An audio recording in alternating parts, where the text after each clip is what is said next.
Okay, welcome everybody. I'm waiting for the participant count to stabilize or stop, and then I'll start.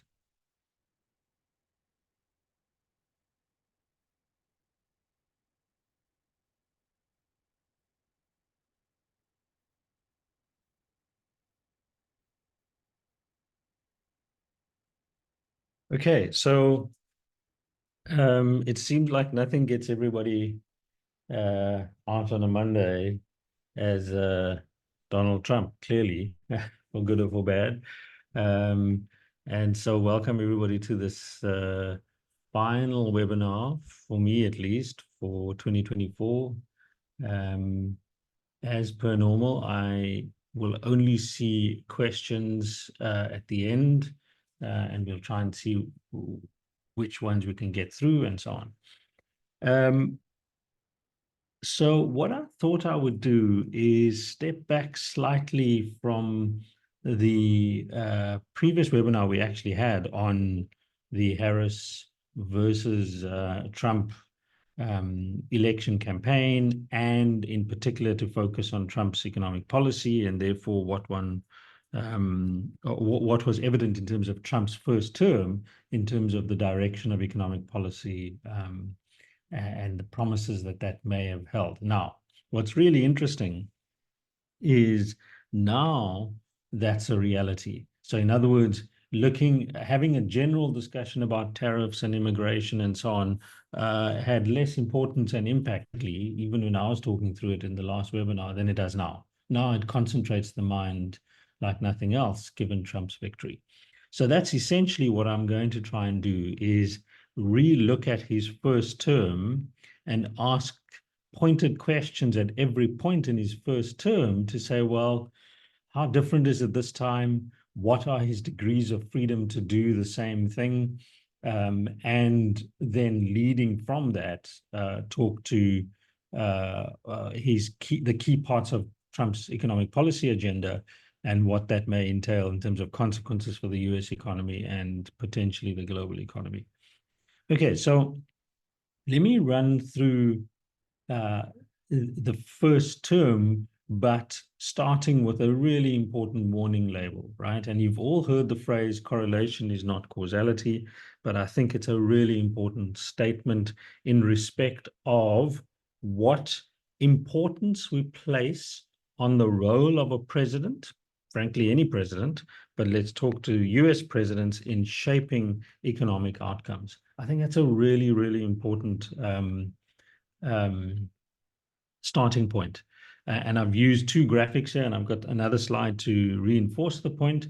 But if you looked at the S&P over the period of 50, 60 years, you would be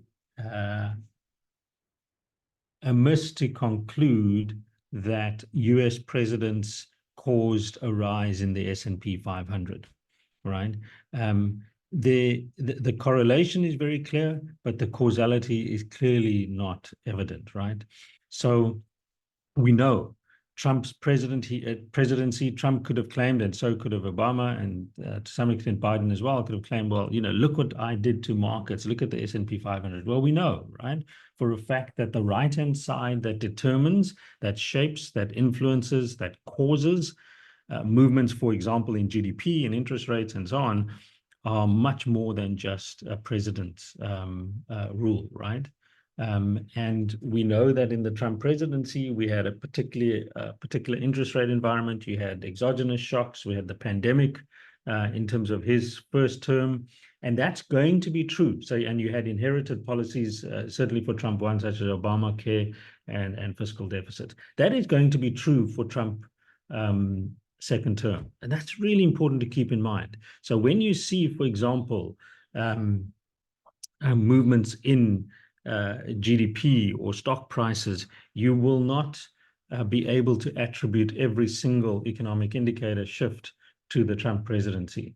And I think that's really important, just because he attracts so much more attention and publicity and, if you like, social media influence, that it almost overestimates in our mental models. We overestimate the impact of Trump on economic outcomes, and I cannot stress enough how we need to keep that in check, right?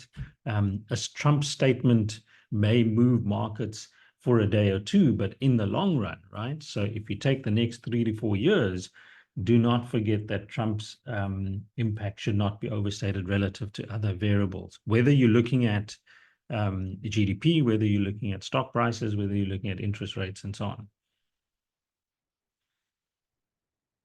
And this is reinforced in the second slide, right? So if you take, let's just take the Dow Jones for starters, right? And I've taken the Obama, Trump, and Biden terms. You could very easily have concluded that each president's supporter could conclude that they were great for US stock prices, right? Yes, right. That's the correlation. It's not causality, right? There are a whole lot of other variables that are not shaped by the president of the United States that did cause stock prices to go up, right? Likewise, the interest rates. Obama adherents could conclude, well, we've got a really low interest rate environment and rising stock prices under Obama. I mean, how many times haven't we heard that? Well, yes, but that correlation is not causality. That had very little to do with Obama. Put it a different way, Trump's high interest rate environment has a lot to do with the pandemic, completely exogenous shocks that are independent of Trump.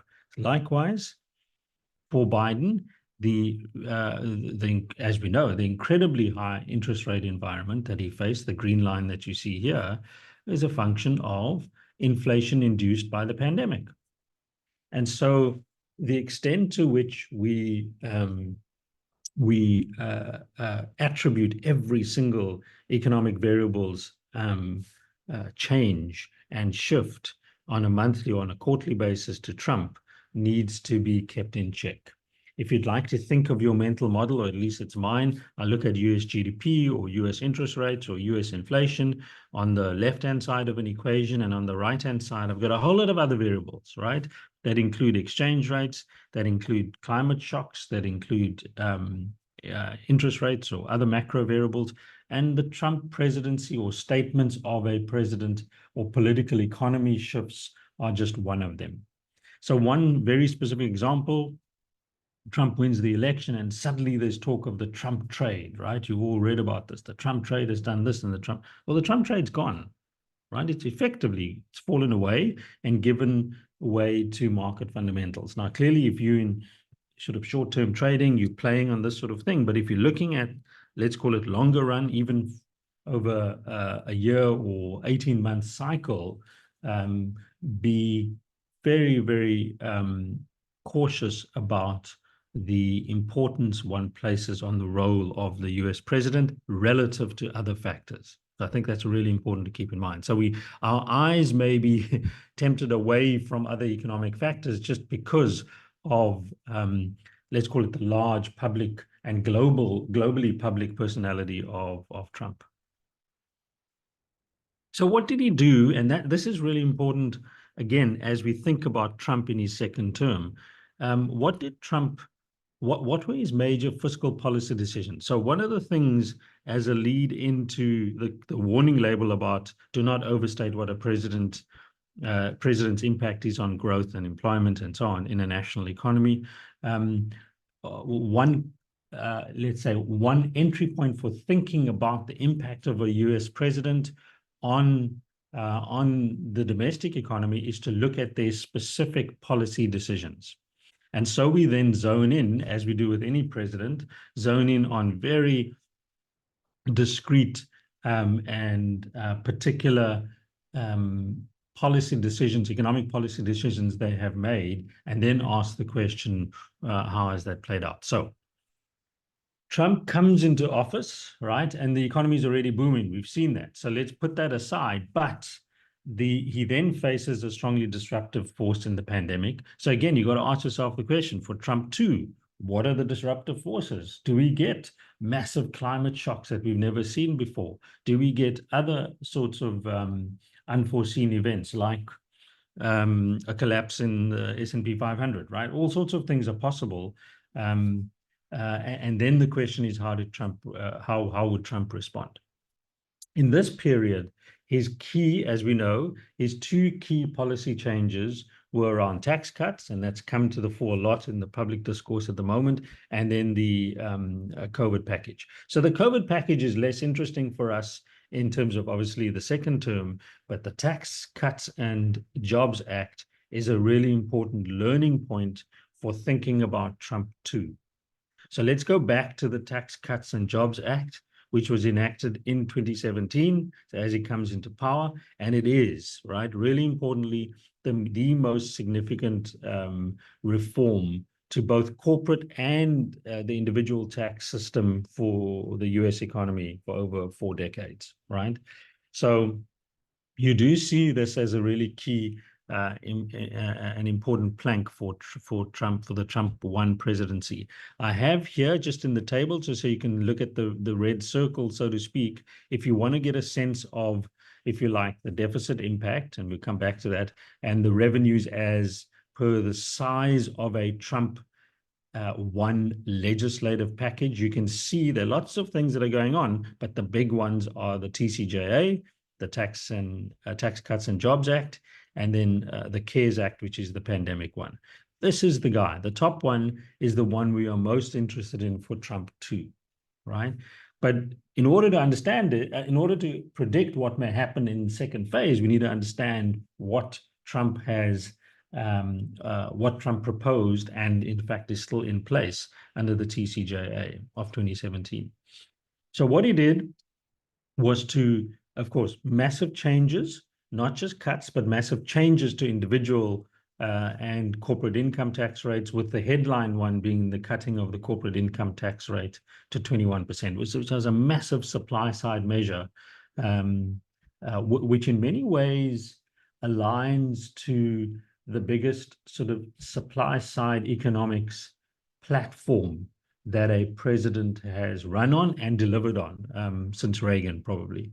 So the key question you can see there right at the bottom is, under the Harris ticket, we were unclear whether there'd be even a renewal. I think it's almost baked in and a given that that TCJA, which expires in 2025, so just keep that in mind. So next year it expires. It's almost baked in that Trump will renew it. The more interesting question is, will he change it with his renewal? And let's think a little bit about what that may mean, because it's not as obvious in terms of deeper tax cuts as a definite outcome. So what were and again, you'll begin to see why his optionality in terms of the type of renewal is slightly narrower this time around. So on income tax, what does he do, right? So you see on the left the diagram which shows the solid line, which is prior to the TCJA, right? These are household income tax rates or individual income tax at given taxable incomes, and you see the marginal tax rate in the sort of step function up here, right? With the highest rate, I think just below 40% pre-TCJA. You can see what Trump has done. Visually very powerful. You can see that he's reduced income taxes, right, throughout the distribution. Okay, and the next diagram, you'll begin to see where the cuts were exactly. But in addition to the tax cuts, he has a whole lot of tax offerings, tax deductibles, which have played to a larger audience beyond. And if I could just go through how, just a footnote to how I think he won this election, at least on one data point, that talks, his tax cuts talk to much more than just populism, right? Around his political populism, around immigration and so on. A lot of people voted with their economic feet, right? Despite possibly even finding his politics disagreeable. So just think about that in the context of tax cuts. What he introduced were exemptions, right? Personal and dependent exemptions, right? Being replaced by larger standard deduction and expanded child tax credits, often overlooked, right? So he's actually friendlier to families with children, right? I can't think of a more compelling, tax-friendlier, I can't think of a more compelling reason for an individual to actually vote for a president, even though they may find his statements sometimes disagreeable, right?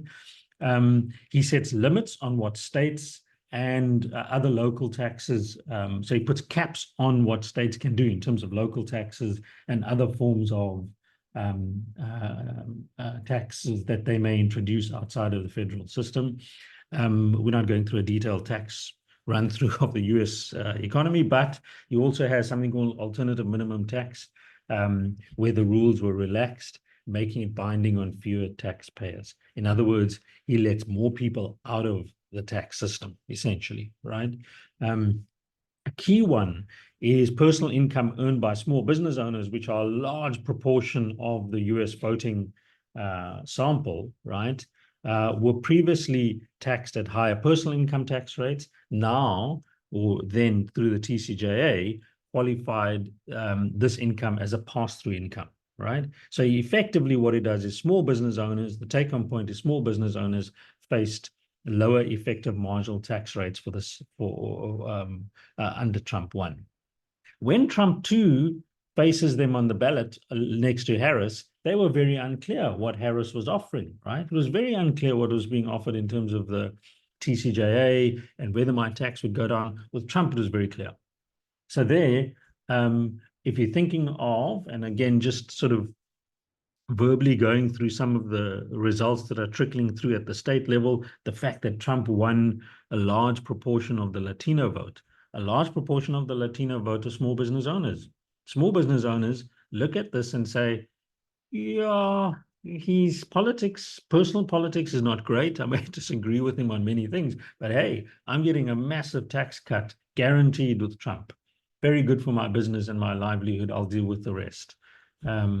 That's sort of a really important sort of economic argument for Trump's win. And certainly income level data shows if you break up the income distribution of the US economy into bottom third, middle third, and top third, the bottom and the middle third votes all went, or the increase in the share of votes was primarily to Trump.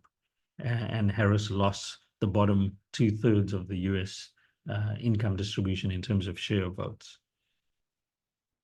So I think the certainty of these tax cuts continuing were absolutely instrumental, in my view, to the Trump victory.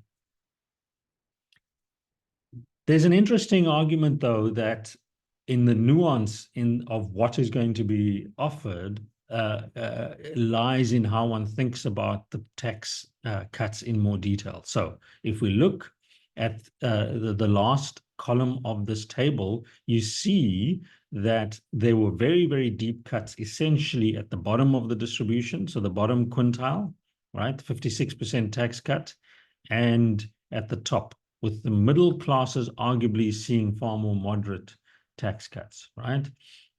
And in fact, we tend to find that even the modeling work suggests that the largest effects in terms of the tax cuts were for high-income households, the self-employed, because of those self-employed or small business owners' tax cuts that he pushed through, for those with children and individuals that rent their home. It's that secondary income that's coming through for the self-employed.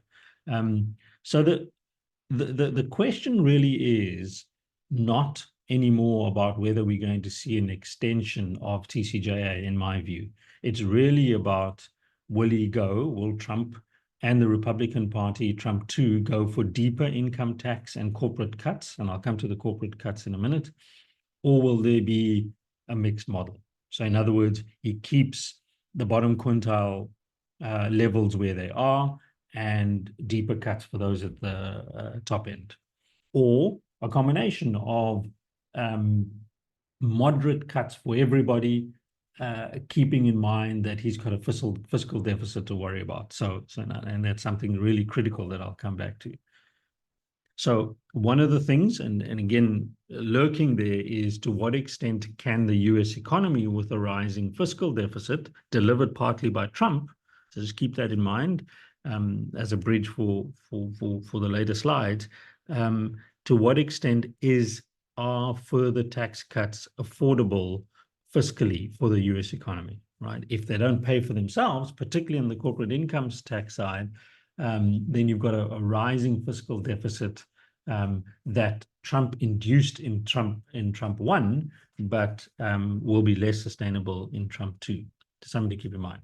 So what about the corporate income tax rates? I think moving from 35% average rate to 21% was the most important, and I think by economists seen as roundly a positive move for the US economy, but probably the most important corporate tax cut shift, at least over the last 70 to 80 years. And you see this drop of the top corporate tax rate going from 35 to 21%. The cost, though, is really important, at a cost of $1.35 trillion, as in the cost being the loss of income to the fiscus. Again, keep that in mind. Tax cuts, if they're not recoverable, right? If there's a zero recovery through revenue or through growth in receipts, or because an economy grows, a firm grows, and so generates growth and greater revenues and profitability, therefore the tax cut should pay for itself. If it doesn't, the only way to square that, if you don't have budget cuts, is a rising fiscal deficit. And that, for me, is the non-linear outcome of increased tax cuts. It's almost the reverse of the Laffer curve, if you like. So what are the kinds of tax cuts that we saw? Well, apart from the reduction at the headline level, a lot of it is around equipment investment, right? So Trump is less focused in Trump 1 in the TCJA around tax cuts for companies that are investing in buildings, what they call structures, right? But more on equipment, right? So in other words, if you are purchasing new machinery, if you are a very specific example, if you are buying machinery to produce semiconductors, right, the sweet spot that in fact compete directly with the Taiwanese and the Chinese, that's something that you're going to get massive tax cuts for. And those came through very, very quickly and rapidly under the TCJA. But the important thing, right, is that such tax cuts will affect different firms in contrasting manners. So if you are a company that invests primarily in structures, in buildings, right, in warehouses, for example, the tax cuts were not massive for you, right? Or rather, they were smaller than if you're a company that invests heavily in machinery. So it's a very specific nature of tax cut you're likely to see. So the question immediately should be, in the new tax regime that Trump's going to introduce, will he change this configuration? So in other words, yes, the headline tax cut remains at 21%, but he starts fiddling with both the equipment tax incentive versus the buildings tax incentive. And you can imagine the lobbying that ensues in the run-up to these reconsiderations for an extension of TCJA around the corporate tax cuts. So the good news for Trump, at least, and it'll feature in House discussions and so on, is that and you can see it in the graphic here on the left, is that the reduction in corporate taxes did increase investment by US firms, both domestically and US firms abroad, right? And so researchers, in a great study, you can go and find it here, NBR, National Bureau for Economic Research paper, estimated that a 1% decline in the effective cost of new domestic capital goods, that's the tax cut, raises domestic investment by about 3%. So that's a strongly elastic response from firms in terms of investment, and you can argue very strongly that the tax cuts worked, right? In essence, that was also true for foreign firms, US multinationals operating in foreign soils, where you saw the tax cuts induced these foreign firms to invest more in the US. And the complementarity between, let's say, an Apple, facing these global tax cuts, right? Because the US works in a global tax system. These tax cuts coming through for US firms, even if they're multinationals, induces these US multinationals, Apple, Microsoft, Tesla, to invest more in the US, is a massive boost for the Trump view of the world. And Trump will certainly use this in proposing a continuation of the corporate tax cuts. And in fact, what the modeling finds, the computable general equilibrium model finds, is that the long run effect is even bigger, right? So in the long run, what they find is that these tax cuts induced a growth effect of around 7%. So keep that in mind as something that Trump's definitely going to be using, this kind of data, right? Using in the corporate income tax discussion to say, guys, the data very clearly shows I have increased investment levels in the US economy through my tax cuts. So let's have more of them. But it's not as easy as that, right? And this is my earlier point. In principle, you've got tax revenue is a reduction in tax revenue through tax cuts is recoverable through the growth enhancing effects you get from firms, right? Productivity, profitability, revenues go up, employ more people, so wages go up and more people are employed. And so you get this supply side kick, if you like, to revenues. So the question then is, and this is a unique case where we actually have evidence for the TCJA. So the question then is, did the TCJA meet the needs of the revenue loss, right, through positive economic effects? And the answer essentially is no, right? And we've got the same researchers, so the same paper, so there's no bias. So these guys find positive investment effects. Then they say, well, okay, what happened to revenue? And they find very limited effects on the receipts from corporate income tax or other revenue sources coming through, right, to the fiscus. So in essence, the indirect effects, so that's the profitability effects and growth effects on firms, do not substantially offset the decline that the tax cuts ensured would happen to fiscal revenue, right? And in essence, the tax revenue feedback from the growth offsets, right? From growth offsets only 2 percentage points of the direct cost of 41% of the pre-TCJA corporate revenue, right? So effectively, very little of the revenue is recovered. Revenue lost was recovered through TCJA, let's call it TCJA 1, right? So what is Trump facing? Just think through this. In essence, Trump is facing, at a minimum, no change in the deficit. So if he pushes through TCJA 2 on the corporate tax side and on the income tax side exactly as they are, right? And ceteris paribus, if you assume the US economy grows the way it has, right? Fair enough, right? I think at least for 2-3 years. I mean, it's not going to grow 10%, for example.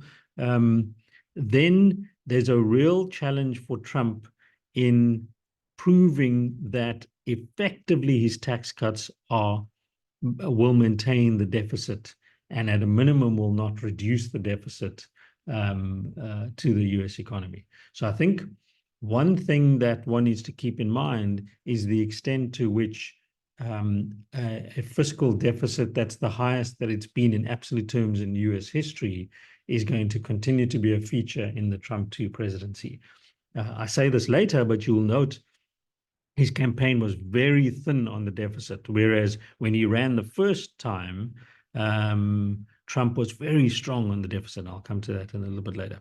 So the role of this Department of Government Efficiency, where our very own Elon Musk is in charge, right? Or co-charge, right? Co-head of the Doge, becomes critical. Because Trump could turn around and say, well, hang on, no. I'm not going to increase the deficit. And certainly I'm actually going to reduce it because I'm going to get rid of waste in government. So I think perhaps what's been missed is that Trump is linking continued tax cuts to fiscal savings that are going to come from elsewhere, because he's not going to get any increased fiscal revenue from his tax cuts. So keep in mind, though, this president, at least in his first term, despite everything he said, so he boasted to Bob Woodward from the Washington Post, who you may recall, a very famous Washington Post journalist, that he can get rid of the $19 trillion deficit, the US debt, and he said he could get rid of it in 8 years. Obviously, very stupid, impossible to do. So keep in mind that he fights the election the first time around the campaign pledge of getting rid of the deficit. He doesn't do that, of course, right? And so the second term and his second election campaign had far less about reducing the deficit, because it's a much harder job now, right? So what did he plan to do in the first term? And I think he's going to try that again to reduce the deficit, right? He said, well, he can get a whole lot of savings from renegotiating trade deals, right? Bringing overseas US companies and their taxes back to the US and repealing Obamacare. Now, all three of those never happened, all right, in a serious way to reduce the deficit. And so what effectively happened is that the deficit goes up under Trump. So why this is important for Trump too is that don't expect a president who is going to put fighting the deficit above his political campaign promises, such as tax cuts and remaining popular with his base, right? So I don't think you can see Trump as a deficit fighter in any way. And if anything, he's equally a fiscal populist as many of his predecessors. So what is the substance of that? Well, so if you look at the baseline projection, so this is the Congressional Budget Office, the baseline projections of the US deficit through the Trump era and beyond, given his promises, so pre-Trump starts out at 10 trillion, right? So that's the beginning of the Trump presidency. And suddenly, well, the pandemic is one thing, but also in particular, these tax cuts come through, right? And also removals of discretionary caps on defense and non-defense spending. So those are the three key elements of Trump's very particular White House policy initiatives, right?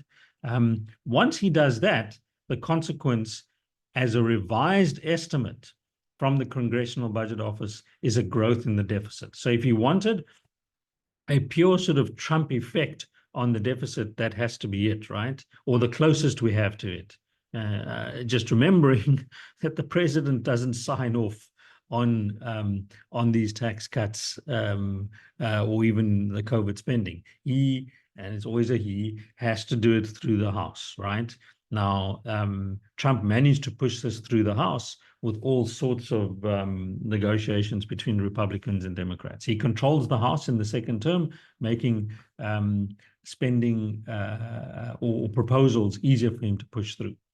But in essence, in the first term, he is deficit insensitive. So he adds, right, close to $4 trillion to the US deficit, right? Notice that this is actually an underestimate relative to his specific policies. So his specific policies, that's that 7.8 trillion, are the Trump, what I call White House policies that he pushes through, his campaign pledges. That's the number. That 7.8 trillion is the number to keep an eye on, right, from the CBO's offices. And maybe that's something we can do next year. Just keep an eye on campaign promises that have come through in the TCJA and so on. This is the guy that speaks to the Trump effect as closely as is possible, right? Or the Republican Party effect, if you like, which comes through from very specific pledges that were in part made as promises during the election. Look at that number of 7.8 trillion and ask the question, well, what are the size of the tax cuts that we're likely to see, right? Coming in Trump 2. What are the size of the discretionary spending caps that are going to be lifted? So I would argue, right, that if DOGE and Elon Musk are serious, the discretionary spending caps, right, would be a key part of the fiscal deficit that they would want to focus on, apart from the public sector wage bill. So those are the kinds of things to keep in mind, noting, however, right, that even if it is the US economy, right, there are fiscal limits, right? There's only so much debt that the Japanese household is willing to hold in US Treasury bonds, right? So the extent to which the limits of US deficit expansion are reached and how quickly they're reached, apart from internal wrangling from Republicans and Democrats who don't like high deficits, become a serious sort of global upper limit, if you like, to what Trump can do. And I think that's an interesting area to keep looking at as Trump too gets going and gets warmed up. And certainly this morning, the Treasury Secretary that's been appointed by Trump is an important part of that conversation to make sure that there's some sanity with respect to deficits.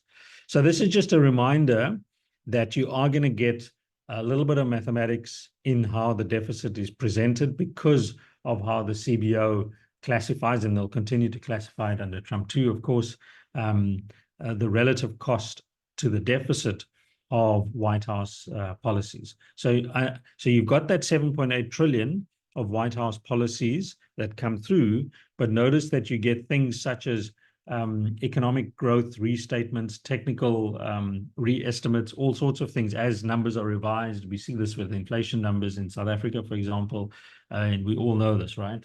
Company statements are also revised as projections become actual estimates and so on. Notice that that does narrow the effect and the contribution. It's this point here, the contribution of the Trump policies to the overall deficit. So in essence, Trump is saved by 4 trillion of technical re-estimates and growth, right? I don't think, I think Trump will be loath to quote this figure and rather hope that he's going to get this kind of boon from the CBO office. But ultimately, we stand on this graphic and the previous one and ask the question, is Trump going to be heavily focused on reducing the deficit? And my answer would be probably not. And certainly he will try and get away with as much as possible in terms of pushing through, particularly on economic policy, his tax cuts, right? And we come to it later, and his tariff cuts. If the clarion call for a lower deficit is not loud enough. And I think that for me is a key takeaway, that he's not really a deficit hawk. He's not an austere fiscal operator. It's not in his bones to reduce the deficit and get it to a minimum and so on. And I think we saw that playing out in Trump 1, and that's going to be continued under Trump 2. And so we asked the question, was he a hidden fiscal populist? I think he was, but in simple terms, I think all American presidents are, right? So if you look at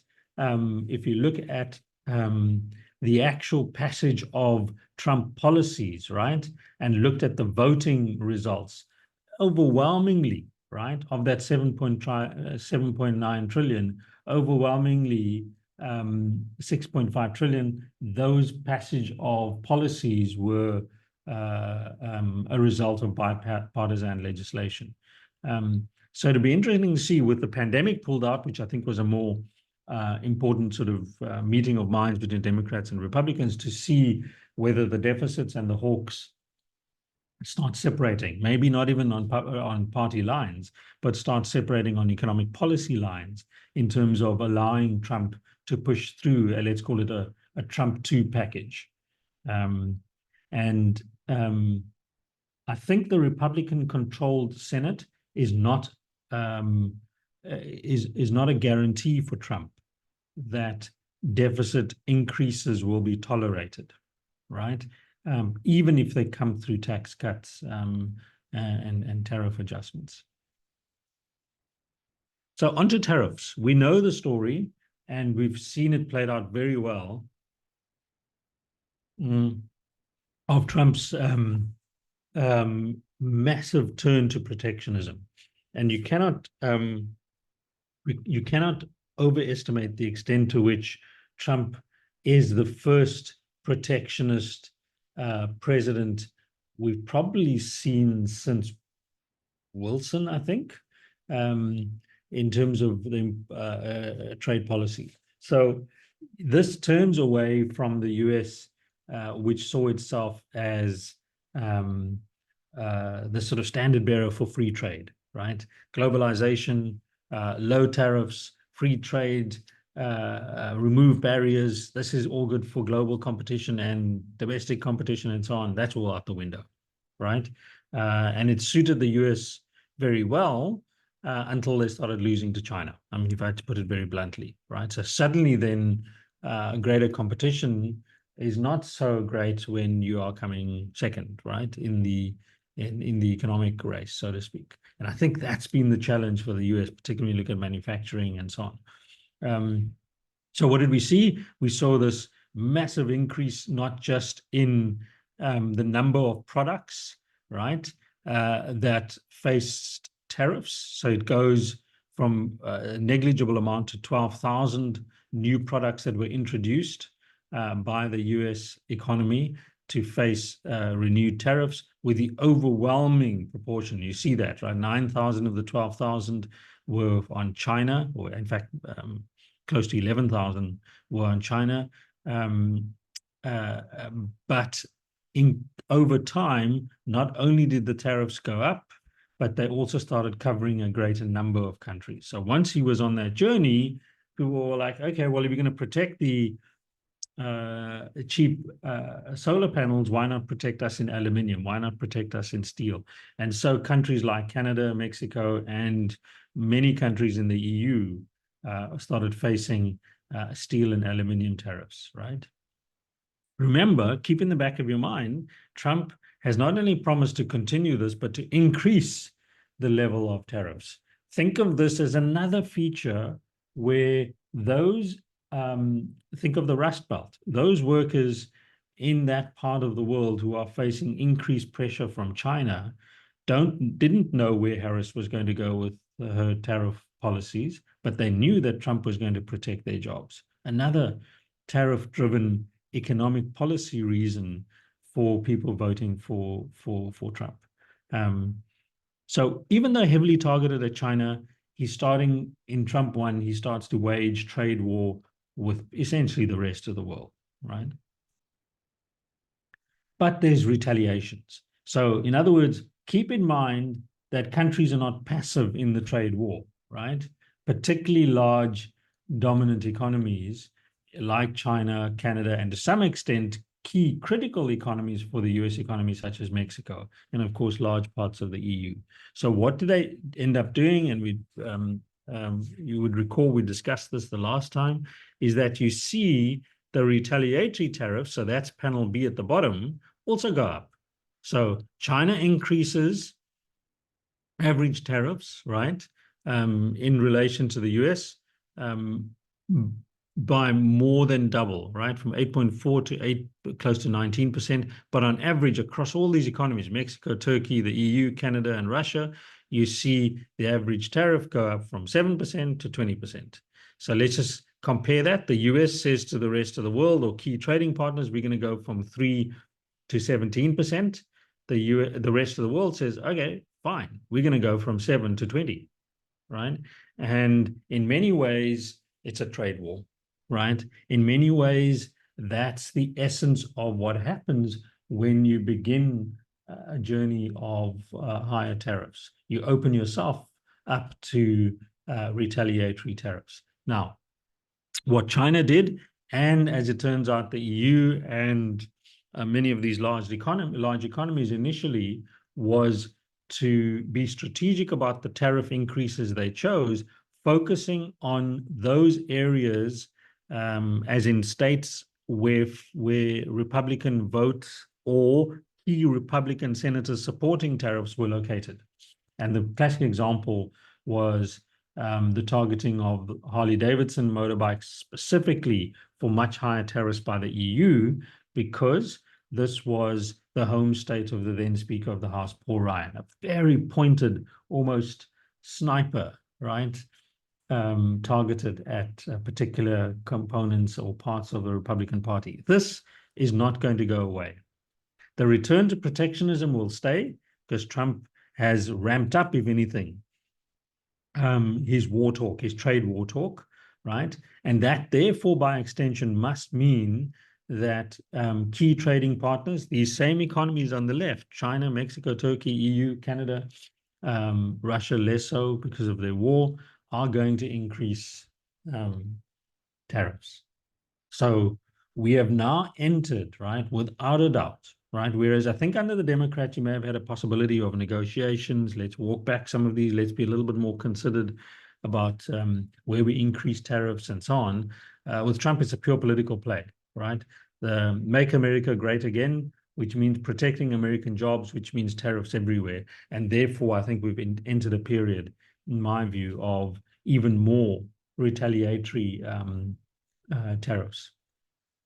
There's some very interesting work, which I spoke about the last time, where you can see very, very clearly that so that's the top graphic, right? That in areas where tariffs were higher, right, the percentage of voters voting for the Republican Party were higher, right, or was higher. So that's the red versus the blue. And it's a very clear, what's called a regression discontinuity result. So in essence, trade partners of the US are looking at this voting patterns in the US, and they're specifically targeting those states where there were more Republican voters. And it's an excellent study published by the former IMF chief economist, and really worth a read. So what we have entered is a period which feels like political sanctions, a period where retaliatory tariffs are the order of the day under Trump too. So the interesting point, right, is how little this result mattered for the election outcomes. Because certainly what you find, and it'd be interesting to revisit these results and say, well, logically, this should have meant that Trump should have lost in those states where retaliatory tariffs were higher, and therefore people blamed Trump, if you like, for these higher tariffs and potentially high inflation and so on. None of that happened, right? It certainly didn't affect Trump's re-election. Wages also went down. So did people blame Trump for wage losses, right? No, right? Because suddenly American products were less affordable because of tariffs, right? And consumers elsewhere turned away from American products because of the retaliatory tariffs from trading partners. That should result in contraction in output and employment, and therefore wage loss as well. And it did occur, and you see that, right? Real wage losses were higher, right, in states that voted for the Republican Party, right? But that certainly didn't seem to affect Trump at all. And it's possible that the neat trick achieved by the Republicans is to dissociate themselves from wage and employment losses and blame it on Biden. And so this is what I mean about causality versus correlation. You see the president, you've lost your job in Kentucky, and you think it's Biden, when in fact the lagged effect just econometrically would be very clearly related to a tariff adjustment that was a part of the Trump presidency, and it cuts different ways, of course. So what do we find? And this is important in terms of the economic effects of tariffs, because they're going to come again, right?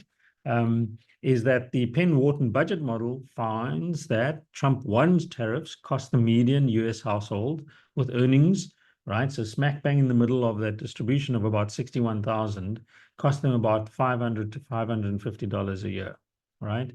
That figures the equivalent of raising Social Security taxes by 1 percentage point. So effectively, Trump has taxed that base of tariff-affected households, taxed them by 1% more.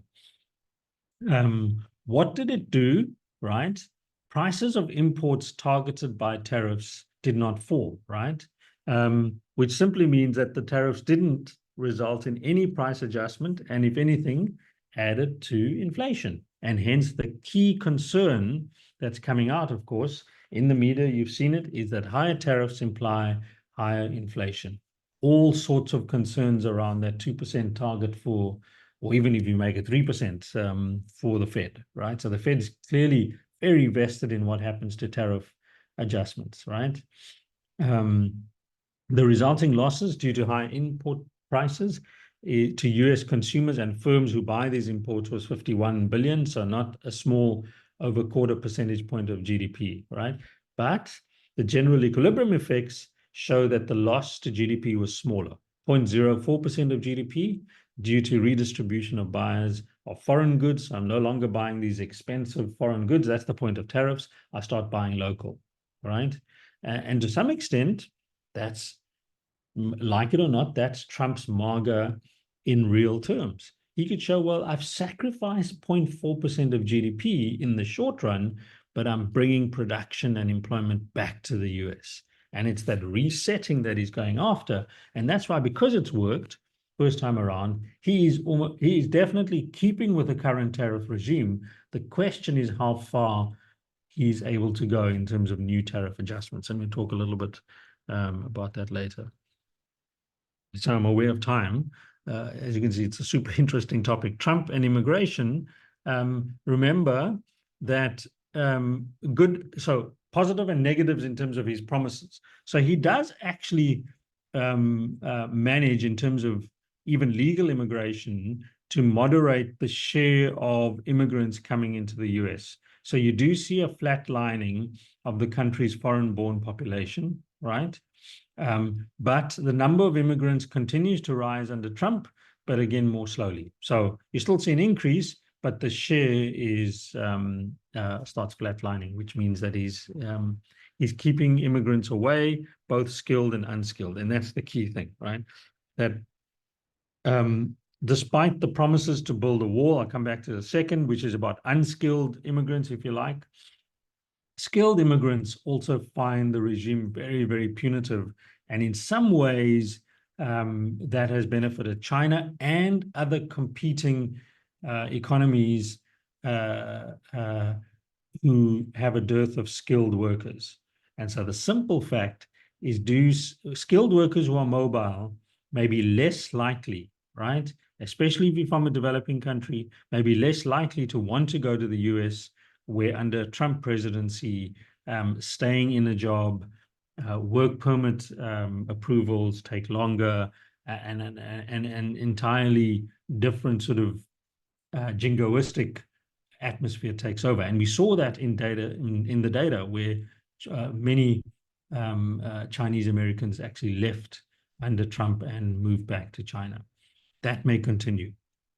And the longer run effects of that restriction, or greater restrictions on skilled immigrants, on growth, on the IT industry, on productivity, on innovation, are very difficult to predict, but not going to be positive.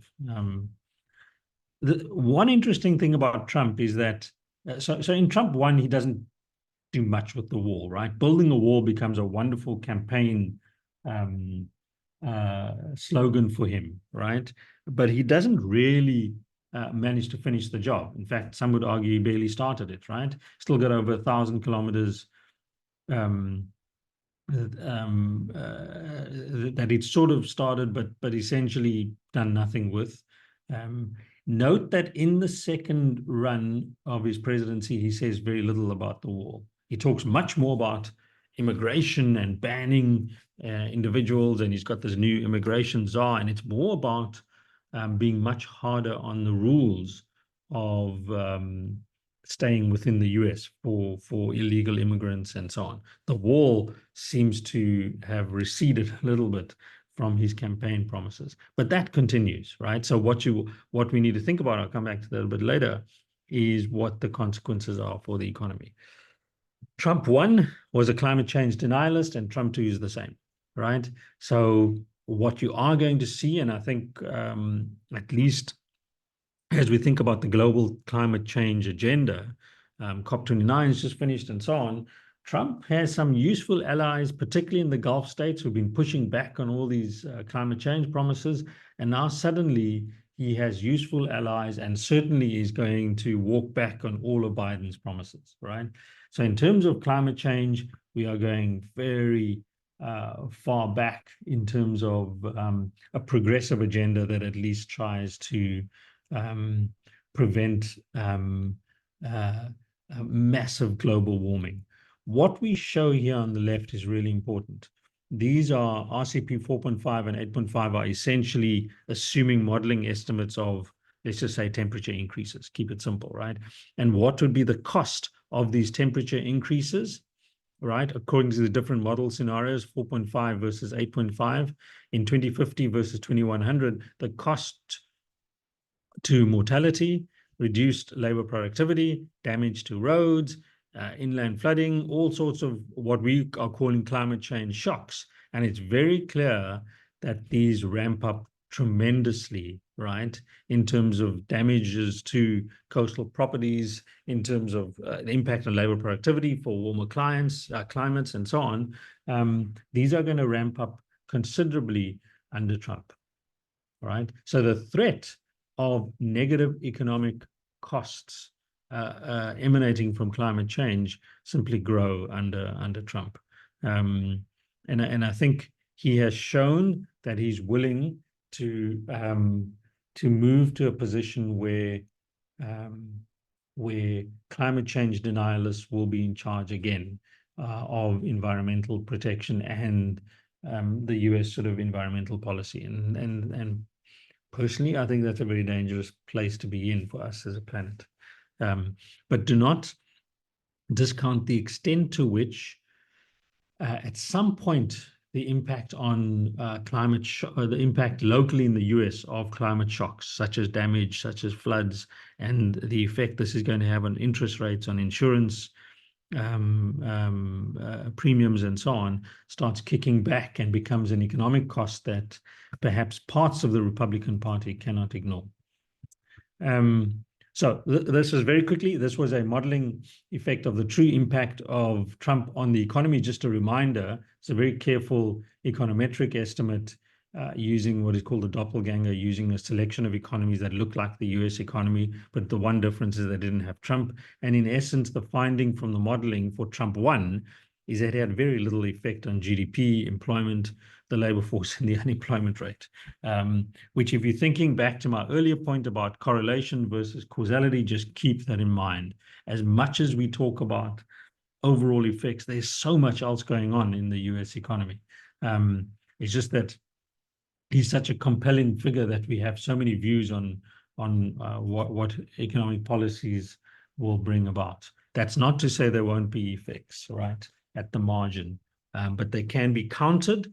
Or, so let's be clear, tariff cuts may be inflationary, but they could be countered by very carefully moderated supply of goods that increases domestically and mitigates the impact on inflation. So all of these Trump tariffs, Trump tax cuts are all ceteris paribus, assuming nothing else changes, right? If you have a massive productivity boon and innovation breakthroughs in the US economy and it starts growing at 4%, well, all bets are off then, right, in terms of the inflationary effects of tariffs, or indeed the deficit impact of the tax cuts. So let's, in the remaining few minutes, quickly move to, which I've sort of dealt with already, what are the main planks of the White House policy regime under Trump 2 that we need to be thinking about? The first is tax cuts, right? So there's a promise in the campaign, right, which I've sort of veered away from, because Trump's promises and Trump's public statements are to be really taken with a pinch of salt, right? And so one needs to walk back from a lot of that and see what's feasible. He does say he was going to reduce the corporate tax cut dramatically from 21 to 15%, right? But that's going to be deficit inducing. It's going to be very difficult, at least in the short run, because the tax cut is so there's a time lag. The tax cut is immediate, right? In the fiscal year or in the financial year, you see the tax cut coming through. Just think of South Africa. If there's a tax cut that's announced, immediately companies see the benefit, but the turnaround effect on the firm is both heterogeneous, but it's also lagged. So the immediate cost in the next financial year is the deficit, right? But many, as I've said, in the Republican and the Democratic Party are deficit averse, right? So we know he extends TCJA. So we know that it's more of the same at least, right? But it's very unclear how much you can get away with in terms of deeper tax cuts and tax cuts where in the income distribution, for example. I think the deficit hawks still live in the House, right? So you still have in Congress and in the House, you've got lots of Republicans and Democrats that are economically literate and don't like deficits, right? Although, if you go back to my earlier argument, from Trump 1, what's very clear is that everybody in the Republican and Democratic Party, given the bipartisan support, was willing to push through $6.5 trillion worth of Trump deficit spending. So there's that to keep in mind, right? The extent to which this will be allowed. Remember, it's a nonlinear effect. So we don't mind increasing the deficit by 8 trillion, but don't do it again, right? So it's nonlinear. So it's very unclear how much and what the cap is on how much more of a deficit will be countenanced by both the Republicans and the Democrats, right? You've got to keep in mind that these things are happening at the same time. So at the same time as you've got these tax cuts, you've also got these tariff hikes, right? And so what you also have is the bugbear of inflation, right? So is an environment where, think of senators, right? Republican senators, right? Is an environment of higher inflation and higher deficits, right? Something that they are going to allow to continue. And that's the answer is never going to be simple, right? That they will allow that. So we've got loss of tax revenue, right? But you've also got to think of these inflationary effects, right? And remembering that Trump's legacy now is important, and the Republicans will always have one eye on re-election, and they know it can't be Trump. So the political scientists should reflect on this, is that you've got a very powerful first-term president, right? Because he wants to retain power, and he's got all his acolytes making sure he gets a second term. That's no longer the case with Trump, right? They know they can undercut or oppose Trump because he's not coming back for a second term, right? And so things that are unpopular, such as inflation from tariff hikes or trade wars that affect local state level factories, may be pushed back against by the Republican Party. So it'd be interesting to see that play out. I think we partly answered this, right? So I think one way he can start getting at the deficit, or at least squaring the deficit enhancing impact, does Trump, and you can see in the table on the left, on the graph on the left, that he can square the deficit enhancing effects from tariff cuts, from the tax cuts, is through getting rid of Biden type interventions, right? So one of the things Doge is going to be looking at is where can we cut stuff that we don't like, right? Such as all the energy, climate change stuff, the clean energy stuff, that's all going, right? Or very likely to go. The Inflation Reduction Act is all Biden initiatives, Build Back Better. Those are likely to be repealed. And then you've got these deficit, or you've got these expenditure savings that will help reduce the deficit. So it'll be interesting to see how Trump plays that out in terms of removing those elements of the fiscus that he views as either linked to Biden or not part of his policy agenda. And I think the only way he gets away with another 8 trillion, if I could just complete the thought, another 8 trillion equivalent of deficit enhancing spending, obviously is if he's able to get the growth effects, which is an unknown, but also to push through a more recalcitrant Congress and House, is that he offers cuts in government expenditure elsewhere. And I think that's what Doge is about, is go ahead and make those cuts so we can push through deficit enhancing tax cuts. So in many ways, a very strong supply side Trump too. And so, as I've said, this Musk-Ramaswamy leadership is actually going to be quite critical for squaring the circle of the deficit challenge that Trump's going to face. But he's got inflation, right? He's got inflation that is a massive challenge for him.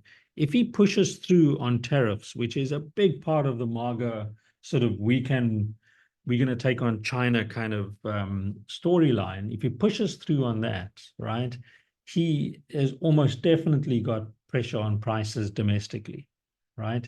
And that's been very standard story. And you can see that from the graphic on the left, the share of value-added sectors in terms of Chinese manufacturing sectors that are going to be affected because of how dominant China is as a producer, right, to the US. It's almost as if they didn't pick this up happening under their various watches, US presidents, is a very difficult thing to turn back, right? So suddenly remove your dependence on China. China is a massive importer, right? In some sectors in some subsectors exceeding 70-80% of all imported goods. You put those tariffs up, there's a full pass through on prices domestically of those goods or inputs or services, and you've got an inflation problem, right? And so if that starts playing itself out because you've got a much stronger tariff regime, right? So if Trump pushes through with his 100% on China and much more aggressive tariffs, you have much more aggressive pressure on US inflation. And we all know what that means, right? And if monetary policy starts getting involved, well, then all sorts of knock-on effects from a tariff adjustment become very real to the US in the form of growth effects and investment and so on.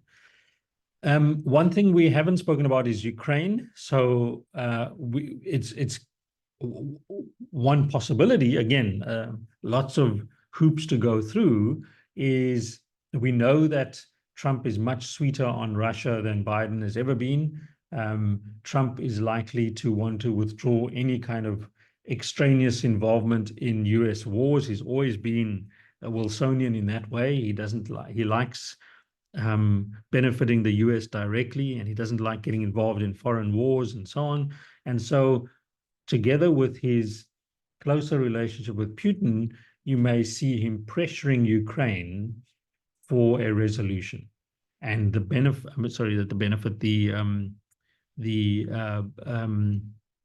advantage or the bargaining power he holds is, of course, the arms that the US supplies, as you can see here, to the Ukrainian government, overwhelmingly the largest weapon supplier to Ukraine. There's a little bit of a threat from Ukraine in terms of imports into the US, but they don't have real bargaining power.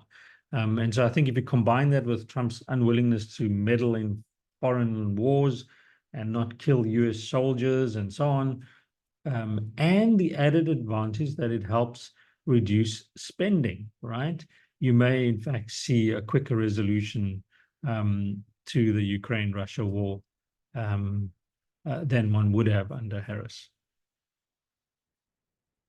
So immigration comes back onto the agenda in a far more public and aggressive manner. So we've all seen the data which shows that even under Biden and Obama, you have the same similar sort of types of policies, perhaps less publicly so, as you had under Trump. But I think Trump's enforcement of the same policy regime will be harsher. So you're going to see tightening of immigration controls, that if the immigration czar's impacts are real and not just bluster, right, and there's a true reduction in the supply of undocumented workers, that will lead to a reduction in an increase in, because of the reduction in the supply of these illegal immigrants or undocumented workers, it's going to increase wages at the bottom end. And that's going to be wage inflationary. Now, the US is not known for being a wage inflation economy. So it's not known to be an economy where inflation is driven by wages, but this may happen if you're going to see massive moves in stemming undocumented workers. And I think that's a key factor to keep in mind. To what extent are you actually seeing a reduction in undocumented workers?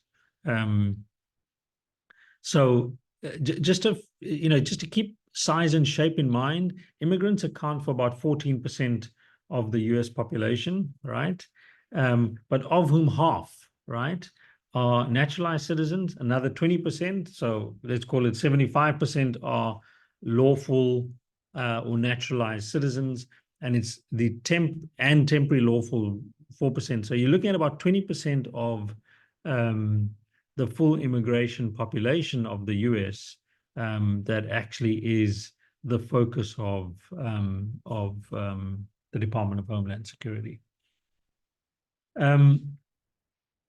Is he likely to get through the sort of deportation, right, of the 15 million illegal immigrants? I just think it's very difficult, right? Trying to move 15 million people within 4 years, right? And there are all sorts of court battles, there are all sorts of fiscal battles. It takes lots of person power to do this, that may limit what ICE can do. I think there's going to be a lot of, again, Trump speak around this in terms of media interviews. If you think of the wall, sort of demonstration effects of, busloads of immigrants leaving, the true impact is likely, in my view, to be fairly minimal just because of the scale of the task. I think what he does do is he begins to stem the flow. So he moderates future flows of illegal immigrants and undocumented workers. Just to keep in mind, there's a broad debate around immigration. This is a general point from economic policy and the academic debates, is that immigration everywhere and always around the world has been shown to actually increase productivity, improve employment outcomes, and being good for growth, actually. Immigrants are not substitutes for local workers. In most cases, they tend to be complements. So I've discussed this, but around the wall, figurehead part of his campaign, unlikely to feature massively here. And I think that's because of the cost, because of the difficulty of doing it, and then also the efficacy of it, right? I think silently Trump probably realizes he's better off trying to push through ICE kind of activity rather than building formal structures in order to prevent people coming into the country. So I'm just running through this because we're running out of time.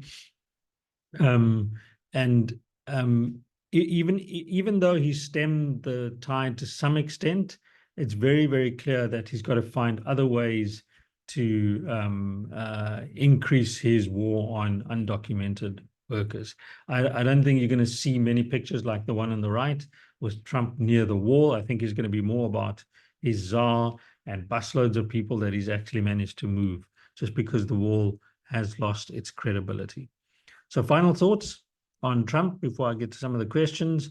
I think we're going to get tax cuts continued, right? So at a minimum, we get that extension, but the level of the tax cuts, as you've heard, TCJA versus the personal income, the corporate versus the personal income tax cuts, we don't know. It's very unclear how much you can get away with. Let's put it that way. It's very unclear what the House and Congress will allow in terms of the potential deficit increase that will result, at least in the short run, from these tax cuts. Tariffs, they remain in place, and there's going to be a lot of interesting negotiations, trade negotiations going on between the US and its major trading partners. I cannot see how the US can move to business as usual. In other words, phase 2, which is a simple increase of all tariff lines. So we went from, 2 to 17%, we'll now go from 17 to 50, without considering the retaliatory impact that now will be directly associated with Trump, not with Biden, in terms of price increases, in terms of potential inflationary effects, I think becomes a really important area for the Trump presidency, is how this plays out. I cannot see a sort of like for like. It's a little bit like the tax cuts. I'd be very surprised if you see a sort of a linear increase in tax cuts and a linear increase in tariffs. I think that's going to be very, very difficult to push through, just because the effects now are non-linear, right? So you're going to get a much larger effect on the deficit, because the same value, but the deficit to GDP ratio goes higher, right? It's non-linear. Those are the kinds of effects that are the Republicans and Dems are thinking about. Immigration, if he succeeds, which I think is going to be very difficult on a mass scale, he will succeed with deportations, and the pressure will be on, and future immigration flows are definitely going to be moderated. People are less likely to want to move to the US or take their chances with staying illegally in the US. But certainly in the short run, it's going to be hard to get all these deportations through. But if he does, he's seeing a big turnaround in terms of unskilled wages going up, which may be incidentally part of the Trump plan, which is to lift the lives and the quality of lives of working Americans, as he calls it, further upwards as they take the jobs that were being done at higher wages that were being done by undocumented workers. He doesn't like foreign conflicts. So I think you're going to see speedier, maybe not agreeable, but certainly speedier geopolitical solutions in both the Middle East and the Ukraine. As I've said, I think the counter to tax cuts, tariffs, are not just the deficit, but also inflation, right? And how the role of this government efficiency department becomes critical in moderating deficit increases that arise from, I think, the continued tax cuts we're going to see. Okay, so it's going to be interesting 4 years. Let's just see how it pans out. So let me find the questions, which I'm struggling to find. Sorry, Q&A. All right.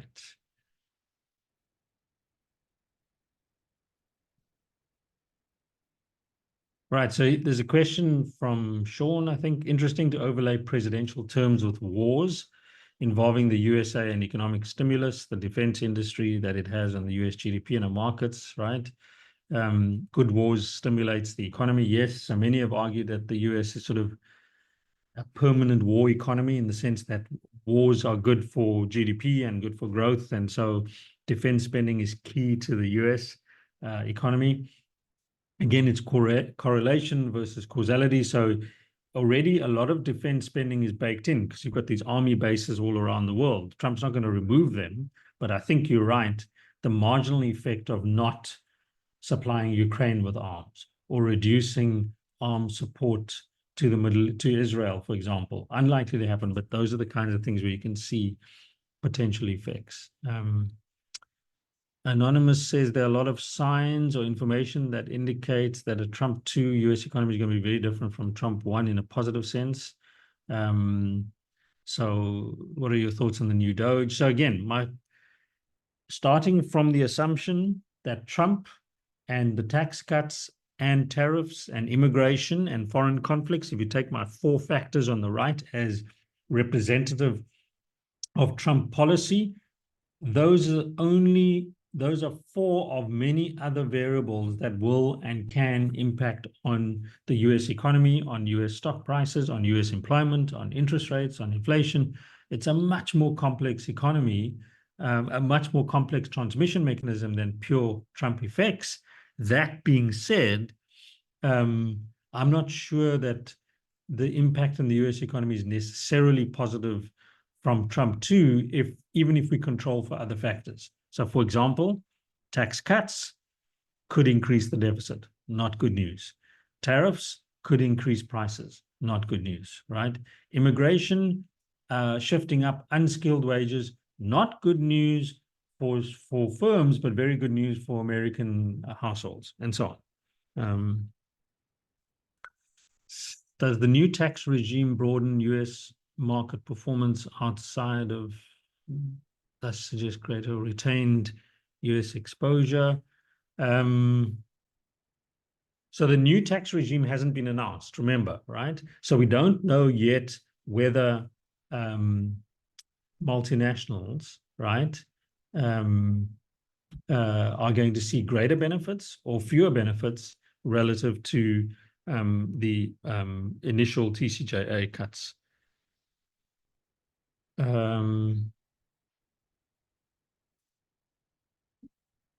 DJT does not have another term after this, so it's possible he may do Donald Trump. So it's possible he may do politically exactly. So that's a great point from Thagaraj Naika, which is because Trump doesn't have a second term, he, if you know what I mean, he doesn't have a third term. This is his last term. He may be willing to push through politically unpopular things. So that was my point earlier, that he's got a Republican Party that may push back against him because they have an eye on continuing in power, non-Trump, but in power as a Republican majority. So they are more likely to counterbalance Trump's popularity with pushing back against his economic policies. But let's see what happens. Yes, and again, Thagaraj says the Republicans lost the House during midterms, so there's that also, right? So Democrats controlled spending in the last 2 years. I think that's my point about, so Trump, yes, he pushes through tax cuts, tariffs, immigration, foreign conflicts, and so on. But then to what extent other factors, I mentioned interest rates and so on, but one other key factor is who controls the House, right? And so if the Democrats are back in power in the House, that then mitigates against what Trump can push through. Maybe that's why what he will try and do is push through as many things as possible before the midterms. I mean, that's another way to think about it. I don't think I'll get a chance to go through lots of questions. So Biden, Harris remember that in terms of the tariffs, why did they keep them in place? They were partly feeding off the anti-China sentiment, but they didn't make any clear statements about aggressive increases in tariffs. Trump was very, very clear about that. I mean, he went crazy. He was talking about 100% tariff on everything from China and so on, which of course is very, very difficult when you need green earths from China. So I think higher spending, says Anonymous, is less of a concern than tax cuts, at least if there's sufficiently more of a particular type of economic activity that could bring in more revenue to balance out spending. It's exactly right. So yes, you get the tax cuts, which promise revenue increases, but if there's a lag, so firstly, you need to get the revenue increases from the tax cuts. And we saw from TCJA round one, we didn't get the revenue promised. So the outcome from tax cuts was greater investment, but also a higher deficit. So you're not going to get a revenue kick sufficient to neutralize the deficit. And that is the big concern about deeper tax cuts, never mind the same tax cuts.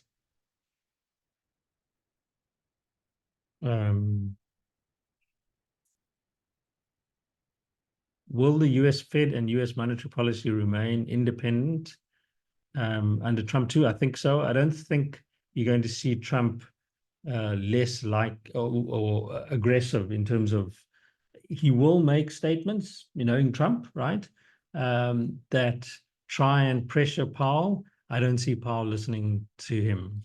I think Powell will remain on course and keep US monetary policy independent. And I think his party will make sure he doesn't go there, because I think those consequences are significantly negative. Okay. Post-tariff and pre-COVID inflation was around 2%. So struggling to see how tariffs are being deemed inflationary.